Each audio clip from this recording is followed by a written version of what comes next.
Bukas na ang nakatakdang biyahe ni dating Task Force Tugis Chief at Police Senior Superintendent Conrado Capa para sa bago niyang assignment sa Cebu. Pero bago yan, naghanda ng isang salo-salo ang kanyang mga kasamahan sa Task Force. Siniguro rin nilang handa silang ipagpatuloy ang kanilang nasimulang pagtugis sa mga most wanted sa bansa. Live mula sa Camp Crame sa Quezon City, may report si Rafi Tima. Rafi? Jessica, naging masaya yung pagpapaalam kanina ng tinanggal na hepe ng Task Force sa Tugis na si Senior Superintendent Conrado Capa sa kanyang mga tauhan sa pamamagitan nga ng isang budol fight.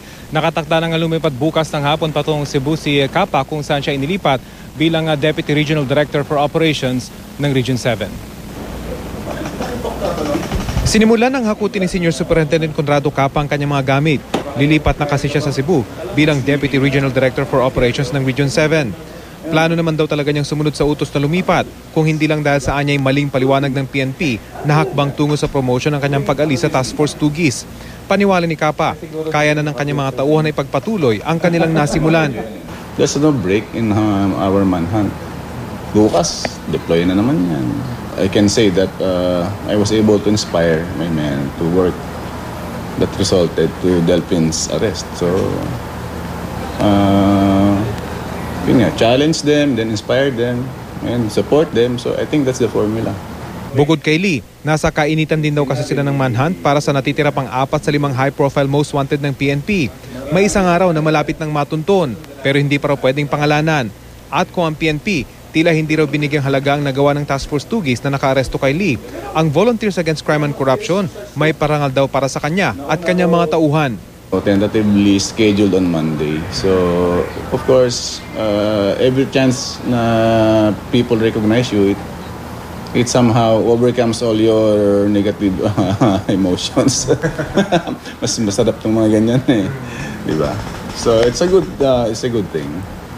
Kaya nga kanina, masaya sila naghanda ng munting salo-salo para sa papalis na hepe. Pagpapakita mo nito ng kanilang pagkakaisa sa Task Force Tugis. Masama man ang loob sa paglipat. Itinanggi ni Senior Superintendent Capa ang pahayag ni Pag-ibig Assistant Secretary Daniel Subido na muntik pang pakawalan ng PNP si Delphin Lee matapos siyang maaresto. Pero hindi totoo yan kasi that time na dumating siya rito, na-present na namin si Delphin Lee, yung picture niya at least. Na-interview na ako, na-interview na si Colonel Coronel.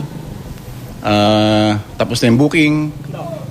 Jessica, sa kabila ng biglang pag-alis ng kanilang pinuno, tuloy naman daw ang trabaho ng mga tauhan ng Task Force Tugis.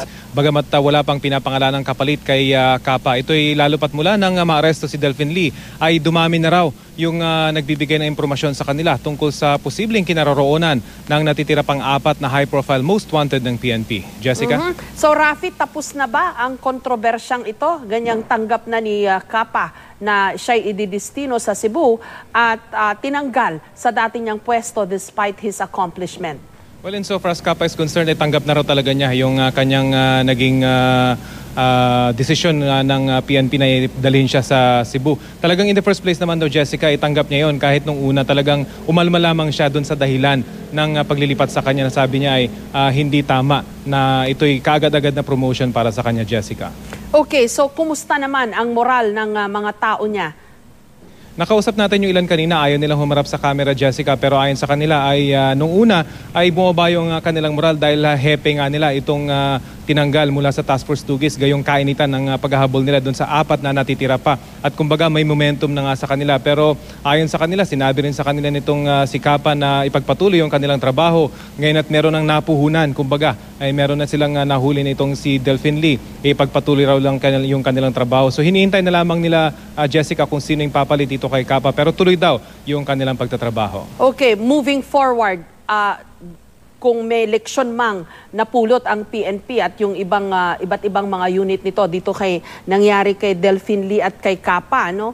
Ano ang meron ba pagbabago sa proseso para hindi magkalituhan na mukhang i-delist na pala, sinabi nung kanilang hepe, tapos babalik ta rin nila, hindi na raw, at yung nakahuli tinanggal. Meron bang institutional reform ba matatawag ito o changes para hindi na maulit itong ganitong pangyayari, Rafi? Well, insofar as CIDG is concerned, Jessica, isa sila sa mga umami nag-delist dito kay Delphine Lee. Gagawin na ron nila kapag may mga dumating sa kanilang letter mula sa mga abogado na nagsasabing meron ng desisyon. Ang isang korte, ang gagawin nila ay pupunta sila dun sa nag-issue mismo ng warrant of arrest. Ito actually yung ginawa, Jessica, ni Capa kung kaya pinagpatuloy niya yung pag-aresto dito kay Delphine Lee. So sabi ng CIDG, gagawin na rin ito ng kanilang mga opisyal para masiguro na buhay pa talaga yung warrant of arrest, Jessica. Oh, so tama yung ginawa ni Capa na proseso. Jessica, Yun tama yung prosesong ginawa niya. Pumunta siya doon sa Pampanga para i-verify kung buhay pa yung